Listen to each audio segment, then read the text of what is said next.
배우 고현정이 전 남편인 정용진 신세계그룹 회장과 사이에서 낳은 자녀에 대해 언급해 눈길을 끌었습니다.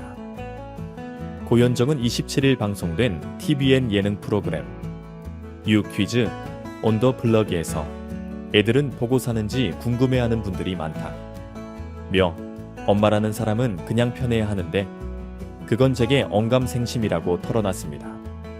그는 아이들과 친하지 않은 감정을 느꼈을 때 친하지 않은 게 이렇게 슬픈 건지 몰랐다 고도했습니다. 이어 그 감정이 들면서 너무 슬프더라. 같이 할 수 있는 시간은 없어진 거니까 채울 수 없지 않나. 속상했다고 말하며 울컥했습니다. 그러면서 내가 최근 SNS를 하는 것을 아이들과 연관해 안쓰럽게 생각하는데 나는 자식에게 부담을 주고 싶지 않다. 그냥 엄마는 산뜻하게 잘 살고 있다는 걸 보여주고 싶다. 그저 대중에게 받은 사랑을 돌려주고 싶다고 했습니다. 앞서 고현정은 1995년 24세 당시 SBS 드라마 모래시계로 스타덤에 오른 직후 정용진 신세계 회장과 결혼 후 연예계를 은퇴했습니다. 슬에 한 남 한녀를 뒀으나 결혼 8년 만인 2003년 이혼했습니다. 이후 2005년 드라마 봄날로 복귀한 뒤 지속해서 작품 활동을 이어오고 있습니다. 최근에는 인스타그램 계정을 만들고 유튜브 채널을 개설하며 대중과 적극적으로 소통하려는 행보를 보여 화제를 모았습니다.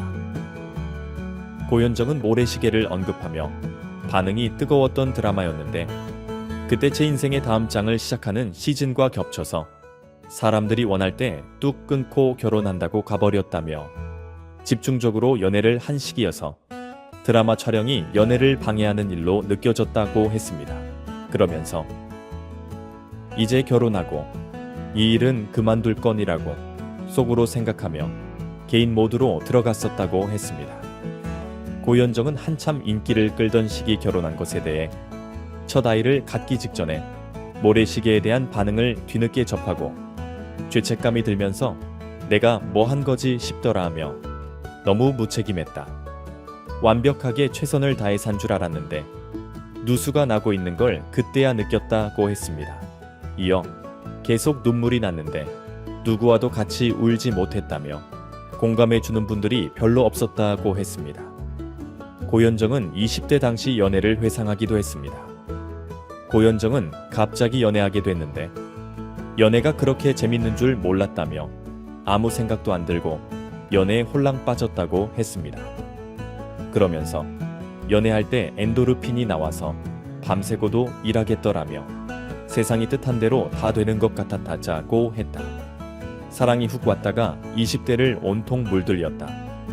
사랑이 깊은 거더라. 그리고 자주 안 온다. 고도했습니다. 끝으로 고현정은 이 얘기는 꼭 하고 싶었다며 속마음을 털어놨습니다. 고현정은 어쩌다 보니 대중들 앞에서 제가 무례할 때가 많았던 것 같다며 노화에도 시대감을 잃지 않는 배우의 정신으로 작품들을 많이 외서 여러분을 찾아뵙고 싶다고 했습니다. 아울러 유튜브나 인스타그램 하는 걸 제 자식들과 연결해서 안쓰럽게 생각해 주시는 분들이 많은데 자식들에게 부담되고 싶지 않다며 조금 도와달라? 너무 모질게 보지 않아 주셨으면 좋겠다. 고 했습니다.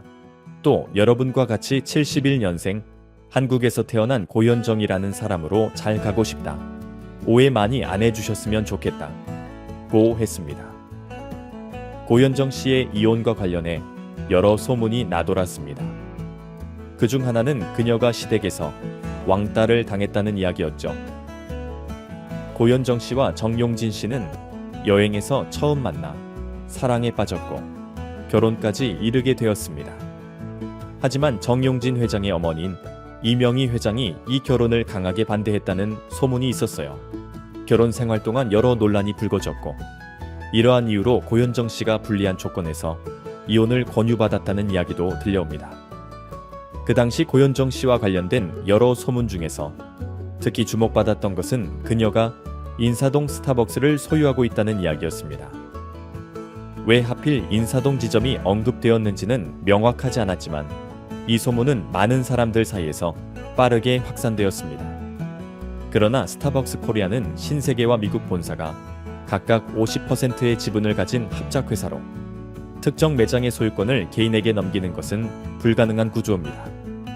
따라서 이 소문은 사실과는 상당히 다르다고 할 수 있습니다. 결국 실제로 지급된 위자료는 당시 기준으로 약 15억 원에 불과했습니다. 고현정과 결혼한 후 정용진 회장의 재산이 상당히 불어난 점과 두 사람 사이에 자녀가 있다는 사실을 고려하면 많은 이들은 15억 원이라는 금액이 너무 적지 않느냐는 의견을 내놓고 있습니다. 특히 이건희 회장의 장녀인 이부진과 이무재의 이혼 소송에서 이무재가 받은 위자료가 141억 원에 이르렀다는 점과 비교되면서 이러한 주장은 더욱 힘을 얻고 있습니다. 한편 정용진이 이혼 후 겪었던 힘든 시기에 관한 이야기가 있습니다. 이 중에서도 특히 눈에 띄는 에피소드는 그의 어머니 이명희 회장이 방황하던 아들을 나몰았다는 것입니다.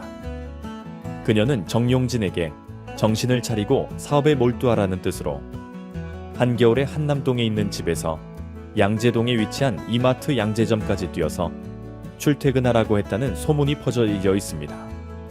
고현정은 인터뷰나 방송을 통해 그녀가 아이들을 얼마나 그리워하는지에 대해 자주 이야기합니다. 그녀는 이혼 이후로 자녀들을 만나지 못했다고 언급하며 그리움의 깊이를 드러냅니다. 특히 SBS 플러스의 프로그램 현정의 틈, 보일락 말락에서는 아이를 임신했을 때 느꼈던 기쁨을 회상하며 이야기합니다. 또한 어린아이들을 따뜻하게 안아주는 장면에서는 그녀의 강한 모성예가 고스란히 전해집니다. 디어 마이 프렌즈가 막을 내린 후 고현정 씨가 자녀들과 만나는 모습이 인터뷰를 통해 전해졌습니다.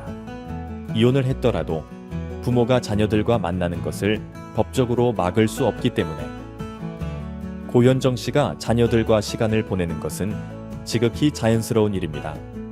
재벌 가문 출신이든 아니든 부모와 자녀의 관계는 법적으로 보호받고 있으며 따라서 고현정 씨가 자녀들을 만나는 것은 그녀의 당연한 권리입니다. 고현정을 둘러싼 다양한 소문 가운데 재혼설이 눈에 띄었는데요. 지난해 2월 몇몇 유튜브 채널에서는 고현정과 이영하가 펜트하우스에서 함께 살고 있다는 내용을 담은 영상들이 올라왔습니다.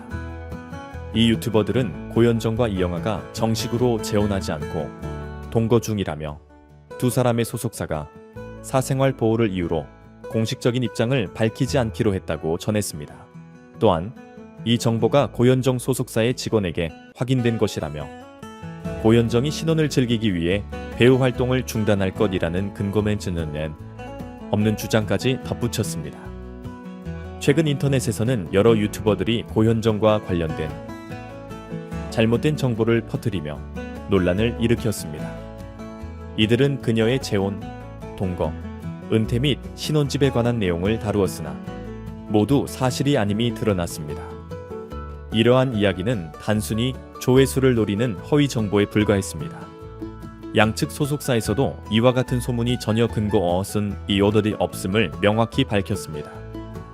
그럼에도 불구하고 일부 대중은 여전히 이러한 가짜 뉴스를 사실로 받아들이고 있어 고현정과 관련된 이들이 불필요한 피해를 입을 수 있는 상황입니다. 한편 고현정은 지속적으로 긍정적인 사회적 영향을 미치고 있습니다. 2018년 그녀는 자신의 화장품 브랜드 수익 전액을 심장병을 앓고 있는 어린이들의 수술비로 기부했습니다. 또한 그녀는 모교의 발전을 위해 1억 원을 기부하는 등 다양한 방법으로 사회에 기여하고 있습니다. 이러한 그녀의 선행은 많은 사람들에게 귀감이 되고 있습니다. 그녀에 대한 평판은 여러 가지로 나뉘지만 스태프들에게 친절한 태도로 잘 알려져 있습니다. 2009년 드라마 선덕여왕 촬영 당시 광고 모델로 받은 닌텐도 DS 150대를 스태프들에게 나눠주며 큰 화제를 불러일으켰습니다.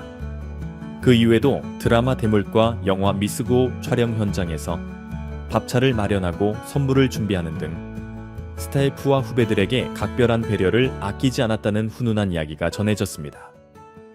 2021년에도 이러한 따뜻한 이야기는 계속해서 이어졌습니다.